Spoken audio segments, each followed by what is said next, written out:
La campagne et les réseaux sociaux, c'est drôle parce qu'avant, on a dit, j'ai dit, ce sera la première campagne sur les réseaux sociaux. On est au jour 14 et les chiffres parlent. C'est intéressant. Oui, c'est la première fois qu'il y a un engouement sur les réseaux sociaux, mais quand je dis et je répète, puis je me fais taper dessus par toute la gang des réseaux sociaux quand je dis que on n'est donc pas rendu, ou bien du monde disent qu'on est rendu. Présentement, combien de Québécois suivent les partis politiques, soit sur Facebook ou encore sur Twitter, je parle des partis, là, seulement 116 000. Ah, on est bien comme gens à 8 millions, pareil, là, tu sais. Est-ce que c'est les gens des médias? Est-ce que c'est la clique de communication qui est autour et qui regarde? Oui, essentiellement. Est-ce que c'est les gens du milieu politique? Donc, c'est une gang qui est en train de jaser entre elles-mêmes et le public, le monde n'est pas tout à fait là. Je pense que oui. À preuve que on ne sait pas du côté des partis politiques comment utiliser encore les réseaux sociaux. Les deux plus vieux chefs des deux plus vieux partis, Jean Charest et Pauline Marois, ils n'ont pas de compte Twitter. Remarque que quand tu ne sais pas comment utiliser quelque chose, c'est une bonne idée de commencer à avoir un compte Twitter la veille d'une campagne électorale. Parlez-en à M. Legault. Vous avez vu parmi ses premiers posts, c'était assez intéressant, puis il est encore assez divertissant à l'occasion. Donc, ça a l'air de quoi présentement? Je veux diviser vite là, deux affaires. À mes yeux, d'après moi, Facebook, c'est plus de la tendance de vote. C'est du monsieur, madame, tout le monde. On est là en tant qu'humain pour jaser entre notre gang. La grande gagnante, hein, c'est à la fois Pauline Marois et le Parti québécois. Grande longueur d'avance sur tout le monde. Option nationale fait super bonne figure. Hein? Ils ont gagné 6 000 adeptes sur leur compte Facebook. Jean-Martin Hossan a gagné près de 1000 dans les derniers temps, mais c'est vraiment le parti qui, sur Facebook, est vraiment en flèche. Québec solidaire, super fort. La CAQ a gagné seulement 1600 adhérents. Parti libéral, 2000. Le Parti libéral, là, ils ont 4419 amis sur Facebook.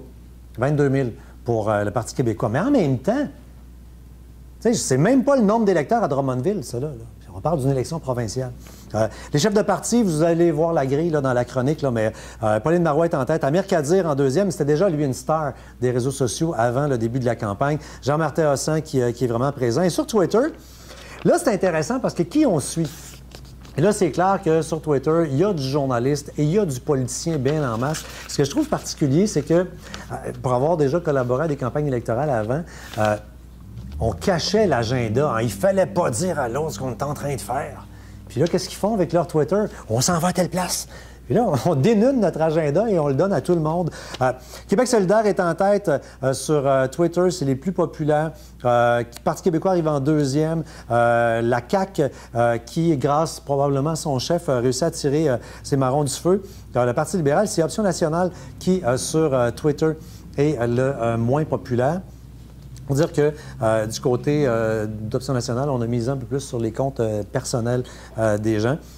Amir Kadir, ouais, c'est le Coder, version Made in Québec, quasiment, de Twitter, avec François Legault, qui, comme nouveau joueur ou presque, a vraiment, vraiment beaucoup de monde. Il a gagné, lui, 10 000 adeptes depuis le début de la campagne. C'est lui le champion du « J'ai gagné du monde » avec le Parti québécois.